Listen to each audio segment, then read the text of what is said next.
This was a conspiracy of silence by top officials working to actively conceal the truth, with total disregard for the children who were Sandusky's victims. Explosive new charges in the Sandusky case involving former Penn State President Graham Spanier. We'll have the latest on this developing story. And cleanup efforts are in full force after Superstorm Sandy ripped through the Northeast. We'll take a closer look at how the storm affected our area. The Center County Report starts right now.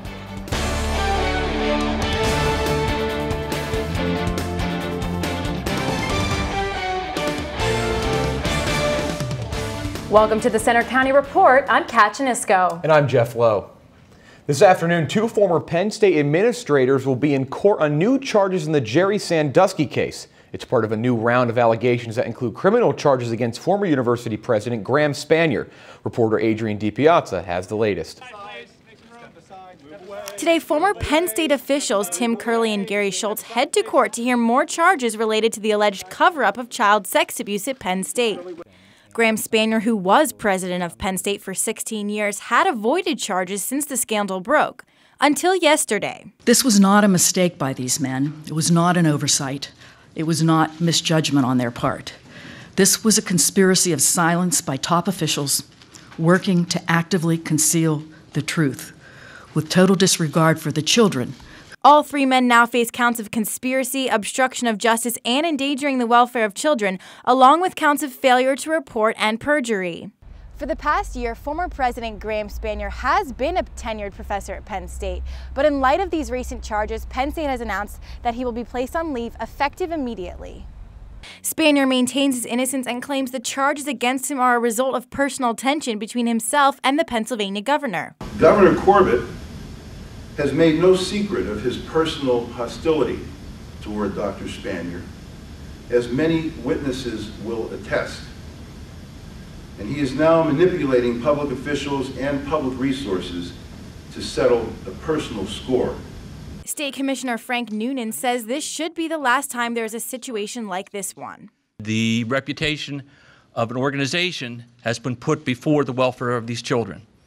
I hope that changes. I hope this is the last time we ever hear about a case like that. In University Park, I'm Adrian DiPiazza for the Center County Report.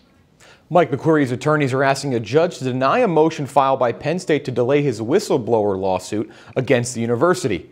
The motion filed yesterday asked that the lawsuit be allowed to continue on schedule. Penn State wants to put the case on hold while criminal charges are pressed against Curley, Schultz, and now Spanier.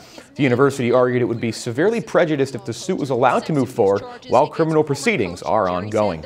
Jerry Sandusky now has a new prison home after his transfer this week. Officials moved him from the state prison in Camp Hill, where he underwent an evaluation, to a maximum security prison in southwestern Pennsylvania. He'll be in protective custody there. He won't have a cellmate, but has to eat his meals and have counseling and treatment programs in his cell. Sandusky will be allowed to have a TV, radio, have 1 hour of exercise 5 days a week, and 3 showers a week. And he'll have an escort when he's not in his cell. With the help of noteworthy names like Sugar Ray Leonard and Elizabeth Smart, Penn State hosted a conference on child sex abuse prevention this week. Abuse prevention groups handed out hard-hitting flyers like these to raise awareness about the seriousness of child sex abuse. But even more striking were the accounts of abuse and healing described by the speakers. The morning after I got home from being kidnapped, I was walking out of my mom's bedroom and she stopped me and she said, "Elizabeth, what this man has done to you is terrible. And there aren't words strong enough to describe how wicked and evil he is. He's taken 9 months of your life away that you'll never get back again. But the best punishment that you could ever give him is to be happy." I cried for those victims because I knew what they dealt with, what they lived with, what they had to endure. But we can't give up. This thing is more prevalent than people think it is. And it happens more often than people think it does. We just can't close the door and feel it's going to go away. It's like this. The conference drew experts from around the nation. The suffering and cleanup goes on today after Hurricane Sandy delivered a big blow as she made landfall along the East Coast this week. Millions of homes are still left without power across the eastern seaboard, while New York City, namely Lower Manhattan, saw massive flooding in the streets and the underground subway systems. The hardest hit area was the New Jersey shore, and the storm system has left areas like Atlantic City and Asbury Park in ruins. New Jersey Governor Chris Christie toured the damage with President Obama Wednesday. And here in Pennsylvania, more than 300,000 customers are still without power today. Center County didn't feel the brunt of the storm like New York or New Jersey, but there was still some minor damage and power outages. Reporter Jordan Pruitt traveled the county to inspect the damage. Across Center County, residents prepared for the worst from Superstorm Sandy, but the worst never came. I traveled around the viewing area Tuesday, and the damage seemed minimal. In Port Matilda, crews were cleaning up a downed tree. Also, a resident was attempting to remove debris from his damaged barn. And power crews were restoring a downed power line along Artery Hollow. In the State College area, there were small areas of standing water along Martin Street and Hauser Street. And the Office of Physical Plant at Penn State began to inspect a sinkhole that opened up along Park and Bigelow. Today, Sandy's remnants have finally left the area. Meteorologist Michael Page will be up in a bit with your full forecast. For the Center County Report, I'm Jordan Pruitt. Almost all power is back on in our area today. West Penn Power says only 5 customers are without power in Center County. The sinkhole on Penn State's campus is causing issues for the university as it tries to find solutions. The 60-foot deep sinkhole is on the corner of Bigler and Park Avenue. That ground was already weak, and with the stormy weather, the ground collapsed, damaging the pipelines that drained water into that area. Crews are digging up the section where the sinkhole is located, and according to an OPP spokesperson, actual repairs will start next week. The area is currently blocked off to the public. Our meteorologist Michael Page visited AccuWeather this week to get an inside look at how they track Sandy to Center County. In this case, I think it was easy for the public to think meteorologists were hyping it up. Did you notice a lot of pushback from the public as you were kind of telling them about the storm, or do you think people were really having the message resonate? I think any time you start talking, especially well in advance, about a major storm, there is that concern about people thinking, well, we've been through storms before, we're not going to worry about it, or they're hyping it up. We try to play a delicate balance, making sure that people are prepared for what's going to happen without going overboard on it. In this case, you know, they could have sounded similar because it was such an extreme event, and we were preparing for such an extreme event, which ultimately ended up happening. The operations floor seems fairly tranquil now, clearly moving into a post-storm situation, but at the height of the storm, what was this place like? It was wild. I mean, it was all hands on deck in a storm like this. Everybody do what they can and do their piece to make sure that the public is aware and that we save lives. Our mission ultimately is to save lives and protect property, and I think that AccuWeather in particular and the weather industry as a whole did an excellent job of that on the storm. Not every day classes are canceled at Penn State. It's actually quite rare. Reporter Marco Ranzi tells us exactly why that happened for the first time in half a decade. Over the years, Penn State has become notorious for fighting nature's biggest tests. Whether it's all the snowplows at their disposal or these heated sidewalks, it seems as if class is always in session, no matter what the weather. But when Hurricane Sandy hit Happy Valley earlier this week, things changed. And while the university does lose money when classes are canceled, Penn State's emergency manager Brian Bittner knew the school's #1 priority. Money really doesn't play a part into it when we talk about it. The biggest thing is safety, and the safety of the students, our faculty and staff is the biggest thing that drives anything behind it. Are we able to do this in a safe manner? That's always the mainline discussion. Classes were canceled for the first time since 2007 Monday afternoon, which resulted in mixed reactions from students. You were out earlier in the day on Monday. Did you feel safe going to class? Not at all. I felt like I was going to get hit by hail and rain. I feel like a safety precaution, I think it was the right idea. I really had no idea why they canceled classes. I feel like it was kind of unnecessary, but you know, getting classes off I'm not going to complain. But unlike the students, Bittner had a number of tools ready to go. We followed along with what National Weather was giving us. We had daily briefings with the Pennsylvania Emergency Management Agency, along with the National Weather Service. We were able to make good, informed decisions based off the information we had, and we felt very confident in everything that we decided. In University Park, I'm Marco Ranzi for the Center County Report. Brian Bittner's emergency management crew worked almost 36 hours straight throughout Hurricane Sandy. In the middle of the scare Hurricane Sandy gave people this week, reporter Sophia Perry took a look into the past to find the worst damage done to Center County area by storms. For a foot of snow, it drifts up to 25 feet. Damaging storms. They're not something you see often in Center County, but when they do occur, high levels of flooding is a huge problem. Hurricanes Hazel in 1954 and Agnes in 1972 were the worst storms. Charles Holsler, former Dean of Meteorology at Penn State, was going to a luncheon on commencement morning when Agnes hit. The president called on me. He said, maybe Charlie House would tell us something about the weather. And I quoted the Old Testament. I said, Noah, get thee an ark, because it looked pretty bad at that time. Agnes was similar to Sandy in that it was a hurricane turned into an extratropical storm once it hit Pennsylvania. But the Great Appalachian Storm of 1950 did some of the worst damages in the U.S. and Center County. Western PA recorded 3 feet of snow that Thanksgiving and 6 feet of ice just outside of State College. Telephone and power lines went out from the storm, taking up to 6 months to restore electrical services in Center County and causing big changes in the U.S. There was no deductible in those days.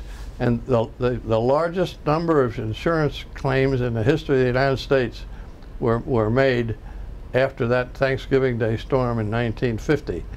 And so the insurance companies changed all their policies because every television antenna in the northeastern United States blew down. But while Center County has seen some dangerous storms, they are quite rare in this area due to its terrain. The air comes from the Allegheny Plateau just west of here and sinks over the valley, suppressing conditions that allow for tornadoes and hurricanes. The only reason Sandy reached our area is because the storm was thousands of miles in diameter. For the Center County Report, I'm Sophia Perry. Center County got about 4 inches of rain from Hurricane Sandy. Coming up on the Center County Report, see the latest polling numbers in the presidential and local election races. And 2 Pennsylvania Democratic candidates stopped by downtown State College this week. Find out what one has to say about the handling of the Sandusky case. That's up next on the Center County Report.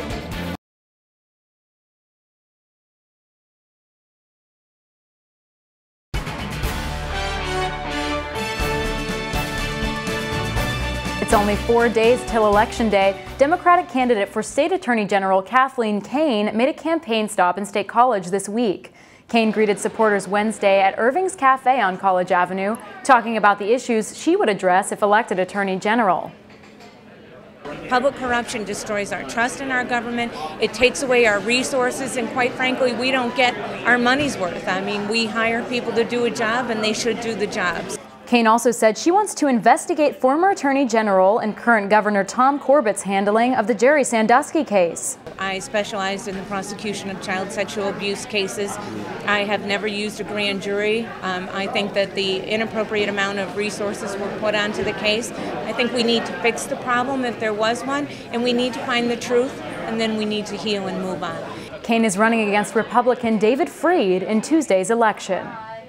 Kathleen Kahn wasn't the only Democratic candidate here this week. Senator Bob Casey dubbed his visit to the corner room in State College as Coffee with Bob.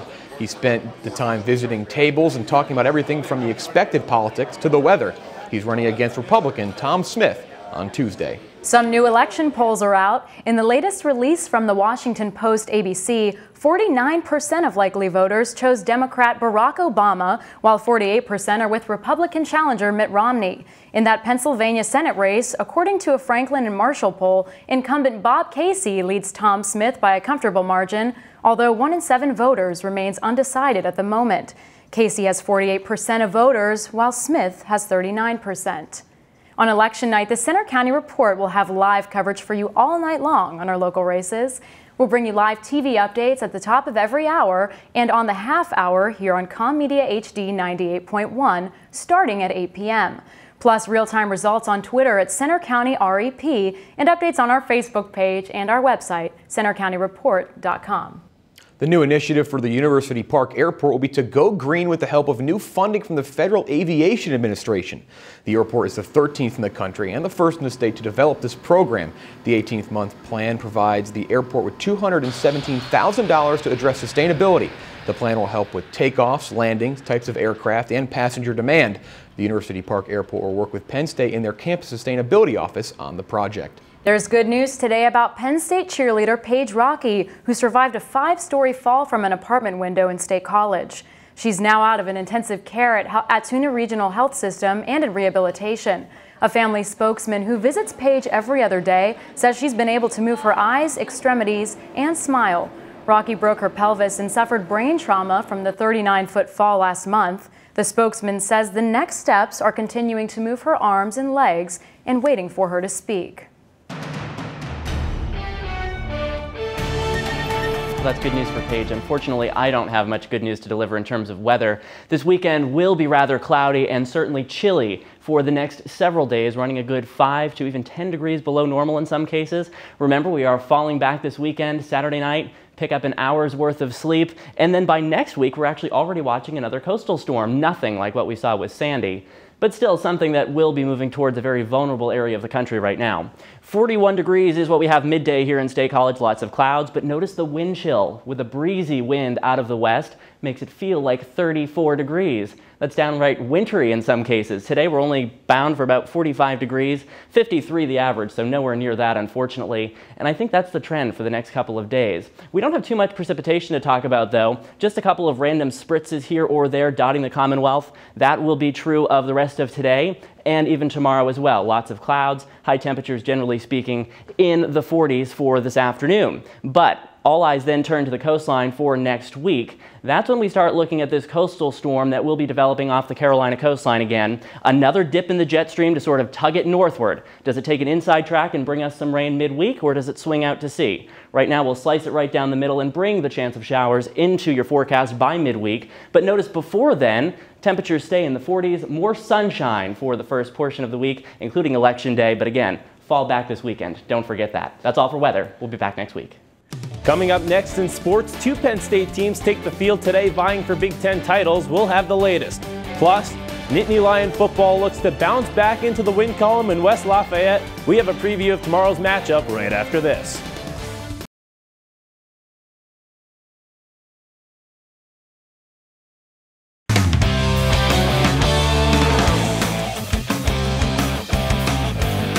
With just 4 games remaining in the 2012 football season, the Nittany Lions are heading to West Lafayette, Indiana this weekend to try to regain momentum against the not quite simmering Purdue Boilermakers. Braxton Miller in the Buckeyes offense. Hyde got level, but Miller kept it. Miller dances, touchdown, what a play. Last Saturday's loss to Ohio State was a major setback for the Nittany Lions, dropping them to 5-3 on the season and falling back to 2nd place in the Big Ten Leaders Division. Now Penn State will get set for its 4th road matchup of the season. Head coach Bill O'Brien knows his team needs to put last weekend's game behind them. We're just concentrating on Purdue, but they understand that they have 4 shots left. Yesterday's practice, the pads were popping, and that was really good to see. The Nittany Lions are the #1 pass offense in the Big Ten and have outscored opponents 66-0 in the first quarter of games. But they struggled last week with a season-low 32 yards on the ground on 28 carries, averaging 1.1 yards per rush. McGloin was sacked 4 times. On the opposite side of the ball, defensive coordinator Ted Roof's squad has the best red zone numbers in the conference. Purdue comes into tomorrow's matchup with a 3-5 record overall, having lost all 4 of their conference matchups, including games to Ohio State and in-state rival Notre Dame. They've played some teams very well this season. They can easily, have a few more wins than they have. So, we know they're a dangerous team, and we have to continue to move forward and focus all our attention to them and be ready to match their intensity on Saturday. Kickoff at Ross-Ade Stadium tomorrow is set for 3:30 on ESPNU. Well, the high school football season wraps up tonight with 1 more regular season game. State College began preparation this week for Cumberland Valley. The 7-2 Little Lions beat Mifflin County last week, forcing 6 turnovers, including 4 interceptions. Other big games happening across the county. Bald Eagle will visit Legionnaire Valley, and Bellefonte will visit St. Mary's. Known as the Super Bowl of high school football, the annual Big 33 Football Classic recently announced it will renew a rivalry last played in 1992. Pennsylvania will take on the state of Maryland in next June's matchup. Each team has won the event 12 times, and here's a fun fact: there's never been a Super Bowl without a Big 33 alum. Former Nittany Lions who have taken part in the Big 33 game in the past 56 years include Matt Millen, John Capoletti, and Kerry Collins. 2 Big Ten tournaments started this week, and Penn State will fight for the titles in both of them. The Penn State field hockey team is in today's semifinal in Iowa City, Iowa. The 15-3 Nittany Lions were seeded as #1 in the tournament after clinching their 6th Big Ten title last Sunday. The women play at 2:30 against Iowa. If they win, Penn State plays the championship game, also at 2:30. On Wednesday, the #4 Penn State women's soccer team opened their Big Ten series with a 2-0 win against Iowa in Bloomington, Indiana. They're playing right now against Illinois for a chance in the championship game Sunday at noon. The postseason journey for the men's team doesn't kick off until next Wednesday with the Big Ten tournament in Evanston, Illinois. After taking home 2 straight NCAA national championships and 2 Big Ten titles, the Nittany Lion wrestling squad seems hungrier for more. The team showed off in its inter-squad duel last night in Rec Hall. Penn State's returning 3 NCAA champions, 5 All-Americans, and 6 freshmen. Fourth-year head coach Kel Sanderson says the inter-squad match is a good warm-up for his guys. They're a little more spirited, the closer you get to competition. So, they want to really. Just saying, I think we'll make a lot of progress between now and Lehigh. The Nittany Lions only lost 1 match to Minnesota last year, and they'll hit the mat for their first match this year against longtime rival Lehigh November 16th at Rec Hall. And finally to the hardwood, where the men's and women's basketball teams will get set for their first exhibition matches of the season. The Lady Lions will tip off at 2 p.m. in the Bryce Jordan Center against California University of Pennsylvania. The men will follow at 4 p.m. as they take on Philadelphia University. That'll do it for sports. The Center County Report. We'll be right back.